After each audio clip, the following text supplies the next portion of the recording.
Well, welcome to Church Tech 101 podcast. This is episode 11, and it's called Recharge or Dispose.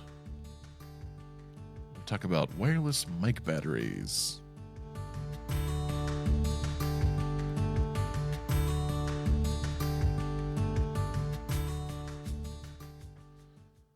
I get this question on occasion. Tim, we're thinking about switching over to some kind of a rechargeable battery for our wireless mics.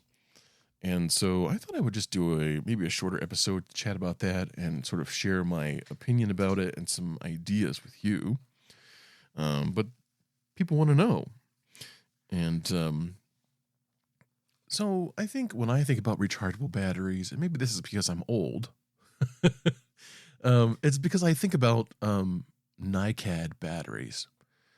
And man, that was a thing when I was first growing up. We had them in my dad bought them for our remote control trucks, our Radio Shack remote control trucks, because he was tired of buying D-cells. And so, we've come a long way since the days of NiCad. NiCad is still in use in some situations, but one of the things that always stuck in my head, and that you may still have stuck in your head, is that you have to use the battery up entirely before you recharge it, or it will develop a memory and it won't ever take a full charge. And I'm glad to say that is not a problem. You think about your cell phone, how many times you plug it in before it's not totally flat and it charges back up again. Most of the rechargeable battery technology now, that is not an issue with it. And so that is definitely a plus. So the options really are alkaline or rechargeable. There is a third option. We'll talk about that in a minute. I use alkaline in my church, and here's why. There are, in one of our small auditoriums, we have 3 different people that use it: Spanish church, English church, and the school. And what invariably happens is that people forget to even, turn the mics off. And so the batteries would be totally dead, let alone remember to put our mic batteries back on the charger. And maybe it's kind of unfortunate, but there are just a certain amount of users that do the bare minimum. They don't really care about the system as long as it worked when they were there. They don't want to put the chargers back on the batteries back on the charger or any of that sort of thing. And so then I show up and then batteries are all dead, and it's, it's a bad situation. So we tend to use alkaline. And one of the advantages of alkaline is that they're very good at ramping down slowly. Why is that an advantage? Well, here's why. The nice thing is that if you have a battery level indicator on any of your microphones, alkaline ramps down at a very reasonable rate. And so that makes the battery level indicator actually more accurate as to what level you're at. Now, a lot of times you only have 3 bars anyway, so it's like full 2/3, 1/3, it's dead as a doornail. And so, but at least with alkaline, that ramps down at a good level. Be willing to change your batteries, your alkaline batteries, before they run out. And I know a lot of churches are like, oh, we can't waste anything. But to me, when I look at that, once our alkalines on handhelds, if we boot it up and they're at 2 bars of battery level, we know that they'll make it through our service. They'll make it through the front part of the service, and it won't matter afterwards because they can be dead as a doornail, but everybody's coming back up again to sing, so it's not such a big deal. However, we change pastors' batteries every week. And there are some people who say, well, that's wasteful. Well, not really. It's probably under $1 to put 2 AA's in there. And for him not to have his mic die in the middle of the service while he's preaching a message that he's worked hours and hours and hours on, that's important. So just be willing to put fresh batteries in your pastor's mic every single Sunday morning. And if you keep track of them, you can pull them out and use them for the handheld the next week.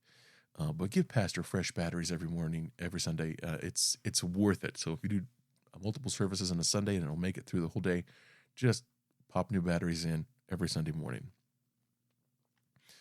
And I buy batteries in bulk to save money. So I'll go to Amazon, I'll buy a brick of 48 or sometimes even 96 AA's. And the more you buy at a whack, the less they cost per battery. And it's not like you're going to quit using them. They'll all get used. And of course, alkalines have a really long expiration date. So it's, something like 2, 3, 4 years out. And so you'll get through them, and it definitely saves money in the long run. I use Duracell ProCell. That's what I use. But here's the thing. If you're going to use alkaline batteries, use the same brand all the time. What is the advantage of that? Well, you understand how long they will last in your microphone. And so you look at 2 bars and go, oh, yes, this will make it through. But if you just switched over to an El Cheapo brand this week and you booted it up and there were 2 bars, it might not make it through to the end of the service. By using a consistent battery brand, you know how long it will last based on your usage history. And so you know what's going to go on. And when you boot it up and you go, oh, it's got 1 bar, this won't make it through because last time using the same battery brand, it didn't make it through. So do that for your sound guy, or if you're the sound guy, do that for yourself. Use the same brand. I'm not particularly picky about what brand of alkaline you use. I do recommend that you use, at least a good name brand. But I know churches that use Amazon Basics AA's. I know churches that really like Kirkland from Costco. I use Duracell ProCell, and we just buy them in a big brick on Amazon. I think we normally buy like 144 batteries at a shot. So rechargeables. 1, make sure you have the right charger. There are a lot of different types of rechargeables, so make sure that it is a charger that works with your battery type. And then be aware of your battery properties. Now, we talked earlier about your battery level meter being accurate with alkaline. If you use nickel metal hydride batteries will just push out their maximum voltage until about 2 or 3 seconds before they die entirely.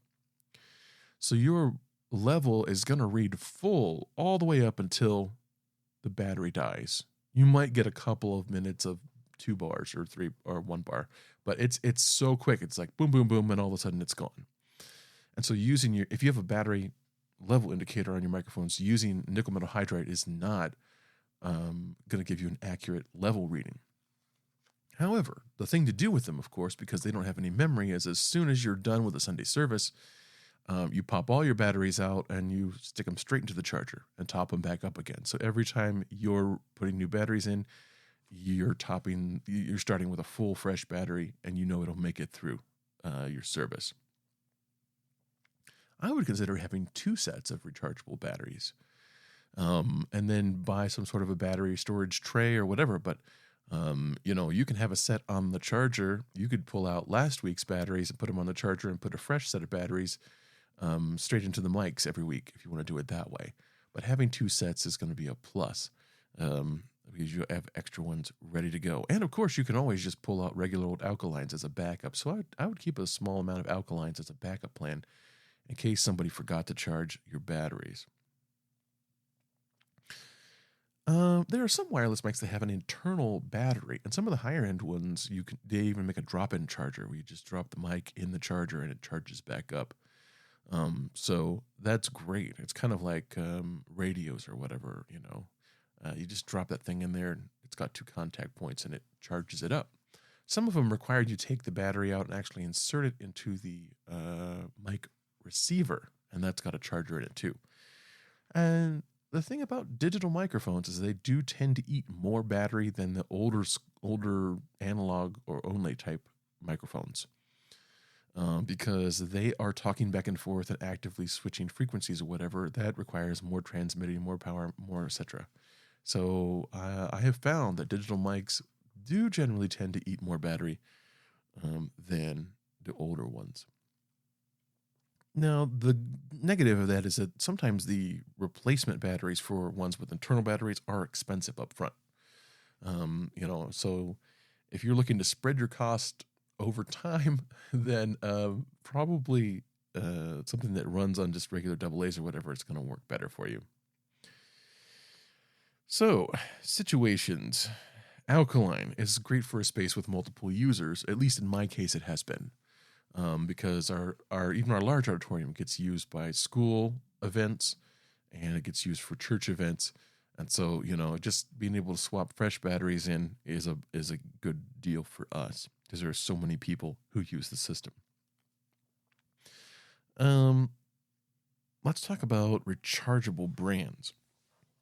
I do like Ansman. Ansman is kind of the 800-pound gorilla, I guess, of wireless rechargeable mics, and they're actually built for that use. They're a German company, and so they're an excellent option, Ansman. But there are some churches who really like their Panasonic Eneloop and Eneloop Pro, and from what I've seen, those are an excellent consumer type rechargeable, and I think if you're looking to get into rechargeable, the Panasonic is going to be a really great option for you. Now, I can't totally confirm this, but there are some people that say that the IKEA branded rechargeable is actually made by Panasonic and it costs less. I don't know. Maybe so. But the thing you would probably could have issues with is that some rechargeables are actually a little larger in diameter and that if your rechargeables just barely fit in your wireless mic, some other rechargeables may not fit so well. So keep that in mind. I would do a test purchase and try out a small charger and set to make sure everything works okay first. One of the things that's coming out now are the lithium ones. I've seen, I think, on Amazon where the AA's have like a USB-C port on the side and you charge them up that way. That could work okay as well, but it's just so much more fiddly than having a charger where you just click a bunch of batteries into it. You have to have all these cables and wires everywhere. I much prefer a kind of a charger where it's just kind of a big battery bed and you just pop all the batteries in and it charges the whole thing up. But I'm always trying to keep down mess in my tech booth. So less messy is good, in my opinion. So, well, this did not turn out to be a shorter episode, unfortunately. But I hope it was helpful for you. And for some of you, a rechargeable battery system will save you money over the long run. And you won't have to be running out buying batteries and remember to order them all the time. And so maybe that's something that you can consider. Anyway, that's all the stuff I know about rechargeable batteries. And we'll see you on the next episode.